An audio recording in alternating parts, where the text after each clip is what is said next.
பூரா கடம் பூட்டி அது பூரா தண்ணி தெளித்து அப்புறம் பைப்பில் தண்ணி வரும். அந்த தண்ணி பிடிச்சி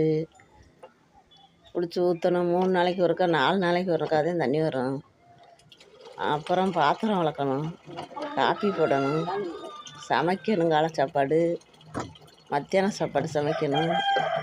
இந்த வீடியோ பூரா போட்டால் போட தெரியலையே.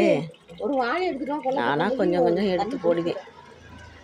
என் மகன் சொல்லிட்டு போனேன் இப்படி போடுமா அப்படின்னு. அதை எடுத்து போட்டுக்கிட்டு இருக்கேன். சென்னைக்கு போனேன், திரும்பி வரல, ஆக்சிடெண்ட் ஆகிட்டேன். இறந்ததுலேருந்து கோலம் போடுறதில்ல. கோலந்தே முதலெல்லாம் போட்டு விடுவேன். எனக்கு தெரியாது போடுறதுக்கு. நானாக கொஞ்சம் செல்லை கீழே வச்சுட்டு ஒரு டப்பாக்குள்ளே போடுவேன். இப்போ தான் என் பேத்தி வந்து சொல்லி கொடுத்துருக்கா, இப்படி போட மாச்சி அப்படி போட மாச்சின்னு. அவள் போனது முன்னாடி எனக்கு தெரியாது. நான் போடுற வீடியோ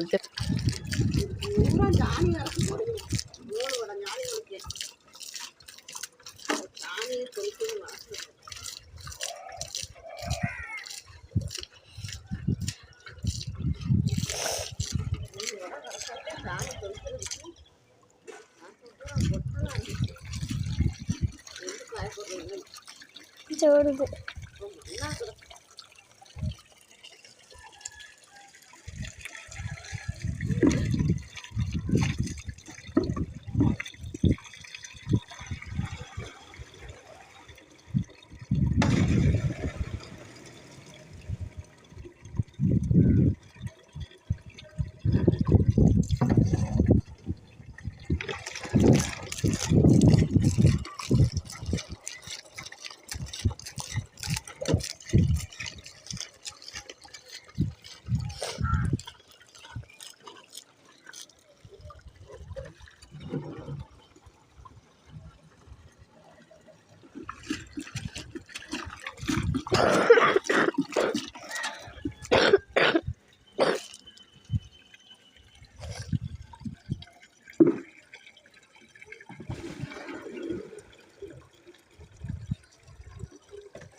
போய் ஒரு வாழை எடுத்துட்டோம், கொல்லை பக்கம் போய் தண்ணி தெளிச்சு விட.